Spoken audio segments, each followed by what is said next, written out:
Hello friend, smart জানকারি চ্যানেলে তোমাদের স্বাগতম। আজকে আমরা জানবো যে অন্নপূর্ণা ভান্ডারের স্ট্যাটাস আন্ডার ইনকোয়ারি হলে তোমরা কি টাকা পাবে।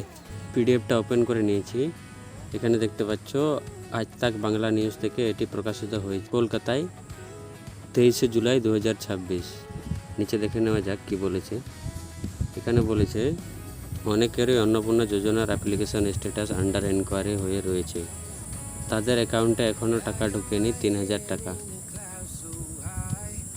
এমন পরিস্থিতিতে তারা বেশ চিন্তিত। তো অবভিয়াসলি চিন্তিত তো হবেই সবাই। তারা ভাবছেন আদৌ কি টাকা ঢুকবে তো, নাকি বাতিল হয়ে যাবে অ্যাপ্লিকেশন।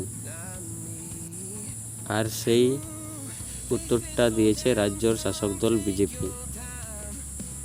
তারা স্পষ্ট জানিয়েছে অন্নপূর্ণা যোজনার প্রাপ্য টাকা নিয়ে চিন্তার কিছু নেই, যোগ্যরা ঠিক টাকা পেয়ে যাবে। তোমাদের খামোখা প্যানিক হওয়ার দরকার নেই, তোমরা টাকা পেয়ে যাবা। এখানে বলেছে কি বলেছে বিজেপি, অন্নপূর্ণা যোজনার টাকা অনেক মহিলায় পাননি। আর সেই খবর ইতিমধ্যেই গেরুয়া বাহিনীর কাছে পৌঁছে গিয়েছে। এমনকি দলের উপর মহলও এই বিষয়টার সম্পর্কে। এমন পরিস্থিতিতে দলীয় পর্যায়ে ক্রাইসিস ম্যানেজমেন্ট নামে নেমে পড়েছে বিজেপির শীর্ষ নেতৃত্বে।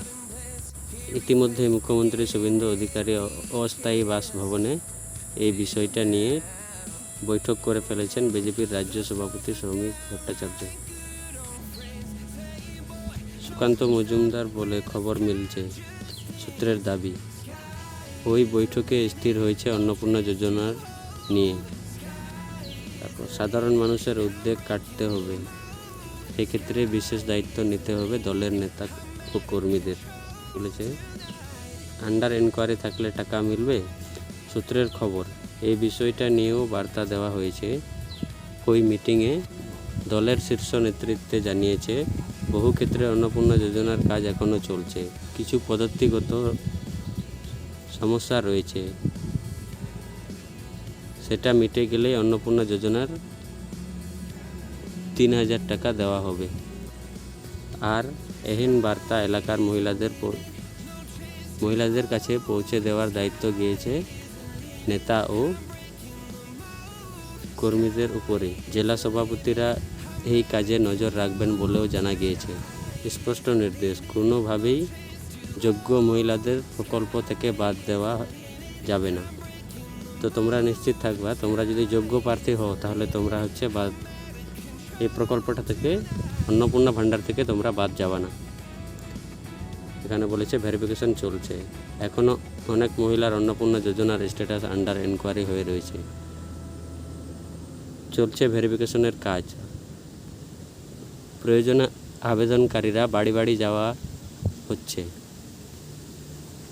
যাচাই চলছে নথি, যার ফলে গোটা প্রক্রিয়া মেটাতে কিছুটা সময় লাগছে বলে দাবি করা হচ্ছে প্রশাসনের। তবে এত আশ্বাসের পরও মহিলাদের মধ্যে আশঙ্কা যাচ্ছে না। যতদিন না টাকা ঢুকছে ততদিন তাদের মাথায় চিন্তা ঘুরছে, এখন কারা টাকা পাবেন। প্রশাসনের তরফে জানানো হয়েছে যাদের তথ্যে কোনো ভুলভ্রান্তি নেই, যারা টাকা পাওয়ার যোগ্য তারা সবাই পেয়ে যাবেন। এখন ভেরিফিকেশন চলছে, সেই প্রক্রিয়া মিটে গেলেই ধীরে ধীরে ব্যাংকে টাকা ঢুকতে থাকবে। তো তোমাদের সমস্যা হওয়ার কোনো কিছু ব্যাপার নেই। তোমাদের যদি কোনো ভুলভ্রান্তি না থাকে তাহলে তোমরা ঠিক টাকা পেয়ে যাবে। তোমরা যদি জানতে চাও অন্নপূর্ণা ভাণ্ডারের শেষ ডেট কবে, আর কি লাস্ট ডেটটা কবে, সেটা যদি জানতে চাও তো ডিসক্রিপশনে ভিডিওর লিঙ্ক থাকবে, সেটা ওই ভিডিওটা দেখে তোমরা বুঝতে পারবা অন্নপূর্ণা ভাণ্ডারের লাস্ট ডেটটি কবে। ভিডিওটা ভালো লাগে থাকলে তো লাইক, কমেন্ট, সাবস্ক্রাইব করে যেও। ধন্যবাদ।